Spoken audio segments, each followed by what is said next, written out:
और जाकर के पानी वाली बेटा बेहोश होने के बाद जब होश आया तो सारी दुनिया को छोड़ के मैंने पार्वती के पास दी सखियों को लेकर कहा मेरे बेटा तेरे भाग खुल गए तो इतने सुंदर और वो विकराल लोग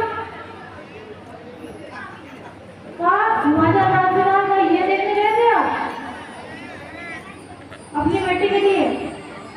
मैं खुद मेरी बेटी को ढेर दे दूंगी और खुद भी खा लूंगी लेकिन उससे शादी नहीं करने दूंगी। माता संचार देवी भी बहुत सुंदर है भगवान शंकर बहुत सुंदर है बोले शंकर भगवान की।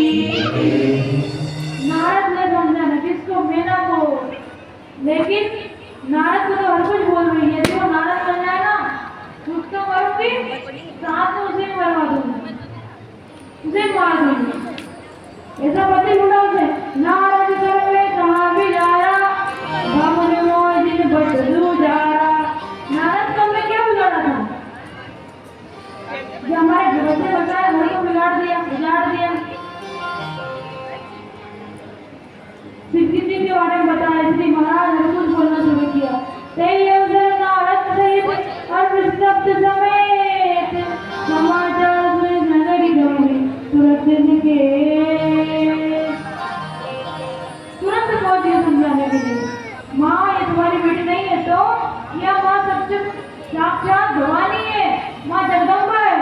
तुम्हारे घर पे आई है ये कोई साधारण चीज नहीं है ये तो जन्म जन्मांतर की वती होती है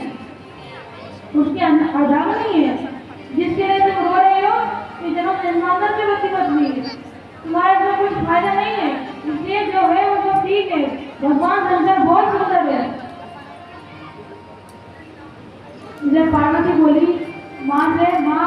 जो देवरी से कह रहे हैं ना वही सच है बाकी सब झूठ है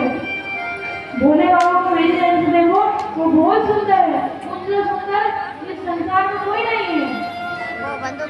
ये तो दुनिया को दिखाने के लिए ये रूप बना लिया इसलिए एक बार जमने जाने दो फिर उस रूप को देखना माँ नहीं मान रही है। पार्वती ने कहा माँ तुम कोई बाहर से जाता नहीं हो जो मेरे भाग में लिख दिया है मिलेगा वही मुझे तुम मेरे कोई बाहर से जाता नहीं हो ये ईश्वर ने लिखा है वही मिलेगा मुझे मुझे जाना दो। माँ बार बार मेरे से रोक गई है माँ मान नहीं रही पार्वती जन्म से पहले ही पर्दा करवा दिया तो भोले